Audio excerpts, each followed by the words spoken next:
galanni kan keetii yaa mootii mootota. Mana hidhaati moo mana kee jiraattaa? Mootarii dhibamtee hospitaala jirtaa? Dhibeen kan kee yaaliin isaatuu dhabamee si fayyisuu didee qorsi siif kenname yaalamteen fayyitu ammaan booda ati ciisiitii eeggadhu guyyaa du'a keetii hospitaala bahii manatti galiitii jedhamtee gaggeeffamte ogeessa fayyaatiin. Ruuhiin guyyaan geette hin ooltu ni baati yoo inni fedhe immoo du'aaf gaggeeffamtee ka'ii isaatiin kaati. Hanga lubbuun jirtu abdii hin kutatin tasa yoo mo'ati. Haalli sitti cimee dhabdus fayyaa guutuu balleessitees ta'e shiraanis hidhamtu. Rakkoo daangaan qabne hedduusaas dhandhamtu. Ruuhiin bahuu baannaan fayyuun kee hin ooltu. Hidhaallee ni baata hamma feetes turtu. Rakkinnis ni darbaa abad hin rakkattu.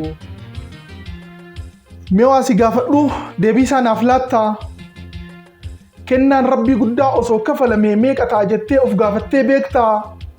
Osoo shallagamee hanga yoonaatti qarshii hangam ta'a jetteetiin tilmaamtaa? Sirritti hubannaan kafaluudhaa miti tilmaamniin jabaataa.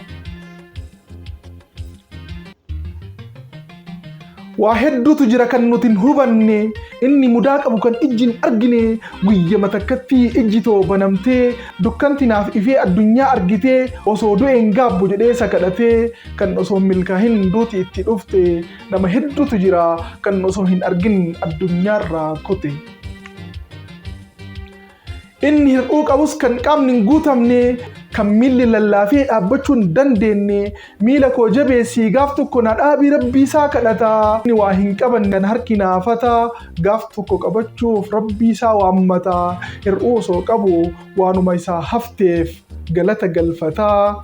Jiruu isaa guutuu abdiidhaan guutamee gammachuun jiraata. Ati garuu qaama guutuu taatee mudaa kan hin qabne kan dhabdeef komattaa isa siif kenname osoo hin hubanne. Maaf hir'uu qofa laaltee rabbiin mararfattaa? Qaama tokko miti hunduma isaatu osoo si dhorgate maal gochuu dandeettaa? Gaaf xinnoo dhibamtee si dhukkubu mataa qaama hunda isaatu sirratti ilaalataa. Yeroo takkatti yaaliif danuu baaftaa. Garuu kennaa rabbii hunduma isaatu bilisaan argattaa. Kanaaf kennaa isaa gatii isaa laaffiftaa. Gaafa hidhamtummoo waan taatu wallaaltaa. Gaafa rakkoo gartes dachisi dhiphataa. Kadhaa bira tartee daara gangalataa. Maalaw na fayyisiif rabbii kee kadhattaa. Hidhaadhaa na baasii falkanii fi guyyaa isatti warwaattaa. Osoo hunda qabdu rabbiin galatoonfachuun maaf sitti ulfaataa.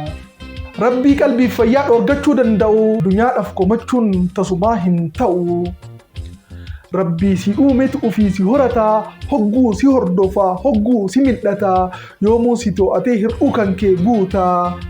Galata galchuudhaaf kanarra maal feetaa? Galanni kan keetii yaa mootii mootota.